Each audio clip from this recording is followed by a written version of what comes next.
নিজের এই হাতটা থেকে মানুষকে জুলুম করা থেকে বিরত থাকো। নিজে ক্ষমতাওয়ালা, নিজে অনেক পাওয়ারওয়ালা। আল্লাহ তোমারে মেম্বার বানিয়েছেন, আল্লাহ তোমারে চেয়ারম্যান বানিয়েছেন, এলাকার মাতবর তুমি। তোমার ওই চিন্তা নাই এই মেম্বার তো আমার আল্লাহ আমারে বানাইলেন, আল্লাহ আমারে চেয়ারম্যান বানাইলেন, আল্লাহ আমারে মেম্বার অফ পার্লামেন্ট বানাইলেন।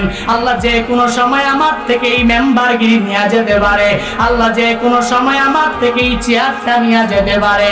কিন্তু তুমি যদি এই কথা ভুলে যাও যে এই চেয়ারটা তো মালিক দিয়েছেন, মালিকের চেয়ার, দেওয়া চেয়ারে আমি বসেছি, যদি ভুলে যাও আর মানুষের উপর যদি জুলুম নির্যাতন করা আরম্ভ করে দাও, তাহলে শুনে নাও, যতই চেষ্টা করো বা পুলিশ, র্যাব, আর্মি, বিডিআর পাশে কোনো অভাব নাই, এরা সর্বাবস্থায় প্রটোকল দিয়া ক্ষমতায় রাখতে পারে।